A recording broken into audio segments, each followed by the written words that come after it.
Supreme court से एक बड़ी खबर आ रही है, जहां पर दिल्ली के लिए लाए गए केंद्र सरकार के अध्यादेश पर सरकार ने दिल्ली सरकार की जो अर्जी थी उसको खारिज कर दिया गया है। और इस अध्यादेश पर रोक की दिल्ली सरकार की अर्जी थी, जिसे सुप्रीम कोर्ट ने खारिज कर दिया है।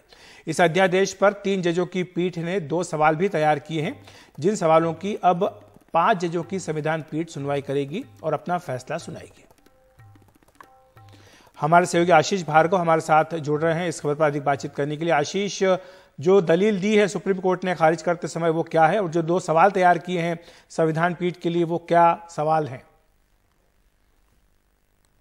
जी देखिए, ये सुनवाई अखिलेश कल हुई थी। कल सुप्रीम कोर्ट ने कहा था कि हम 5 जजों के संविधान पीठ को इस मुद्दे को भेजेंगे। दिल्ली सरकार हालांकि विरोध कर रही थी, लेकिन ये उसके लिए झटका था कि 5 जजों के संविधान पीठ को भेज दिया गया है। और अब 3 जजों के पीठ ने अपना आदेश जो है वो दे दिया है, और इस आदेश के मुताबिक 5 जजों की संविधान पीठ को जो सुनवाई करनी है उसके लिए कानून के 2 अहम सवाल तैयार किए गए हैं। पहला सवाल ये है कि जो संशोधन किया गया है आर्टिकल 239 ए 7 क्लॉज में, तो पूछा है कि उसकी रूपरेखा क्या है, संसद जो कानून में संशोधन करेगी। और दूसरा ये कहा कि दिल्ली के प्रशासन की अगर बात करें तो क्या संसद जो है वो दिल्ली सरकार और केंद्र के बीच में जो विभाजन किया गया है शक्तियों का, क्या उसको निरस्त कर सकती है। ये 2 बड़े सवाल किए गए हैं और चीफ जस्टिस के सामने फाइल रखने के लिए कहा गया, और कहा गया कि दिल्ली सरकार और केंद्र सरकार के बीच में जो लंबी कानूनी लड़ाई चल रही है उसको खत्म करने के लिए 5 जजों की पीठ का गठन किया जाना चाहिए।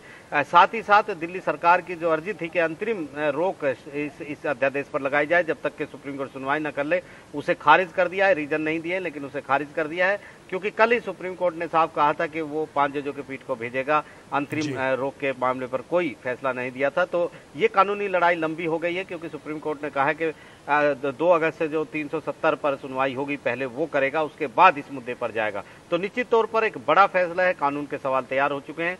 अधिकारों को लेकर दिल्ली सरकार और केंद्र सरकार के बीच जो कानूनी लड़ाई इतने साल से चल रही है, अब ये तीसरी बार जब होगा, अखिलेश जी, तीसरी बार ये होगा जब एक बार फिर संविधान पीठ इस मुद्दे पर बैठेगा। जी शुक्रिया आशीष आपका इस तमाम जानकारी के लिए।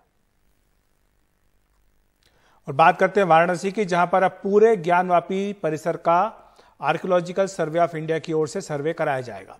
वाराणसी की जिला अदालत ने इसकी मंजूरी दे दी है। ज्ञानवापी परिसर में सिर्फ वजू खाने को इससे अलग रखा गया है, जो सुप्रीम कोर्ट के आदेश पर सील किया जा चुका है। यह फैसला हिंदू पक्ष की 4 महिलाओं की याचिका पर आया है, जिसमें कहा गया है कि ज्ञानवापी मस्जिद में प्राचीन हिंदू मंदिर के निशान है।